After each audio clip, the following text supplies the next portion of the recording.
இருக்கிறீங்க? இன்றைக்கு ஒரு ஸ்ரீலங்கன் நூடுல்ஸோட உங்களை பார்க்குறேன். 900 கிராம் நூடுல்ஸ் எடுத்துருக்கேன். வந்து மெல்லிய நூடுல்ஸ். இதில் வந்து மொத்த நூடுல்ஸும் இருக்குது, மெல்லிஸும் இருக்குது. நான் அதை எடுத்து ரெண்டாக முறித்து வச்சுருக்கிறேன்.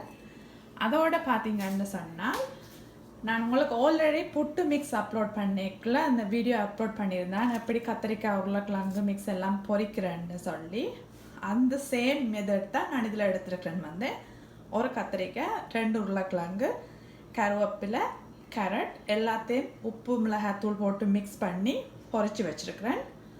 2 டேபிள் ஸ்பூன் மிளகாத்தூள், 1 டீஸ்பூன் உப்பு, 1 டீஸ்பூன் மிளகுத்தூள், 1 table spoon butter, 1 table spoon oil எடுத்துருக்கிறேன். ஏன்னு சொன்னால் ஆயில் வந்து நூடுல்ஸ் அவிய விடையக்குள்ள கொஞ்சம் விடுறதுக்கு, அப்போ நூடுல்ஸ் வந்து ஒட்டாது.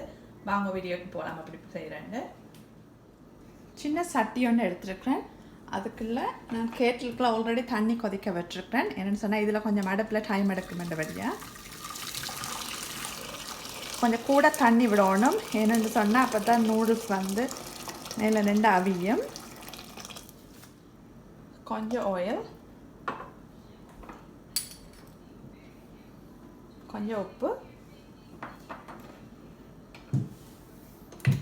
ஆல்ரெடி தண்ணி கொதிச்சிருக்கிறபடியாக நீங்கள் நூடுல்ஸை உடனே அதுக்குள்ள ஆட் பண்ணலாம். நூடுல்ஸை போடுறேன்.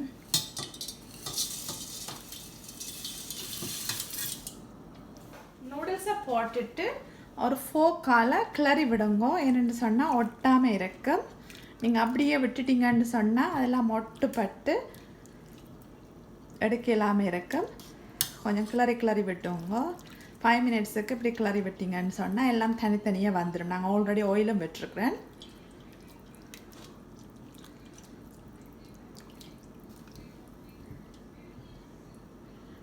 ஒரு ஃபுல் கேட்டில் தண்ணி விட்டுருக்கேன். நான் இன்னொரு கேட்டில் கொதிக்க விட்டுருக்கேன். இதுக்கு மேலே விட போகிறேன். என்னென்னு சொன்னால் தண்ணி காணாது. அது நூடுல்ஸ் அவிஞ்சு ஊதி வரைக்க கொஞ்சம் தண்ணியாக இருக்கணும். நூடுல்ஸ் ரெடி ஆகிட்டான்னு பார்ப்போம். நான் ஒரு 7 மினிட்ஸ் தான் விட்டேன் நான் அவிகிறதுக்கு. என்னென்னு சொன்னால் இது மெல்லிய நூடுல்ஸ் குயிக்காக அவிஞ்சிடும். நீங்கள் கன நேரம் அவிய விட்டிங்கன்னா களியாக போயிடும். ஒரு நூடுல்ஸ் எடுத்துட்டு பார்த்தீங்கன்னு சொன்னால் இப்படி அமர்த்தேக்கில் பீப்படம். இப்போ அந்த பதம் சரியாக இருக்கும். இப்போ நல்லா அவிஞ்சிட்டுது. இப்போ தண்ணியை வடித்து அப்படியே நூடுல்ஸை செப்பரேட்டாக எடுக்க போகிறேன். ஃப்ரை பேனை அடுப்பில் வச்சுருக்கிறேன் சூடாகிறதுக்கு.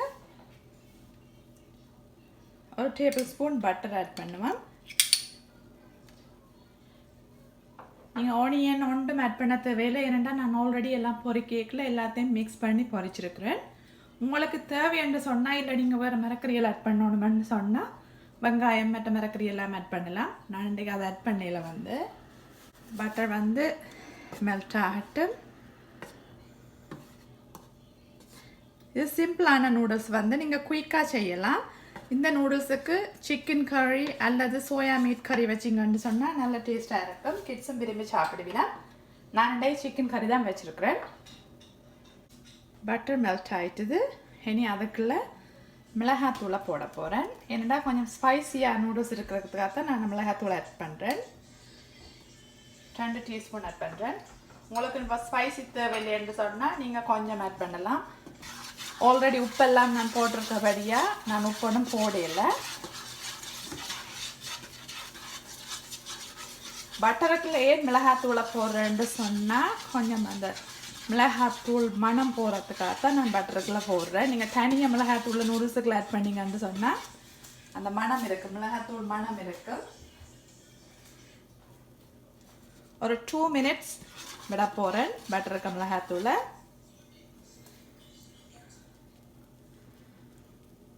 பாருங்க, சின்ன பபிள்ஸ் மாதிரி வருது. ரெடி ஆயிட்டுது. அதுக்குள்ளே பொரிச்ச கத்திரிக்காய், உருளைக்கிழங்கு, கேரட், கருவேப்பிலை எல்லாத்தையும் போட்டு மிக்ஸ் பண்ண போகிறேன்.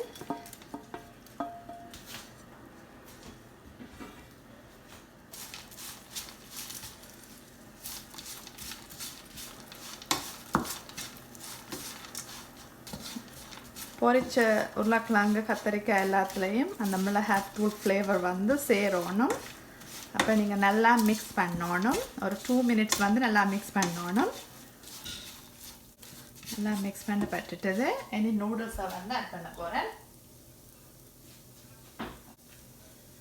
நூடுல்ஸை வந்து நல்லா வடித்து எடுத்துருக்குறேன். அவிஞ்ச நூடுல்ஸை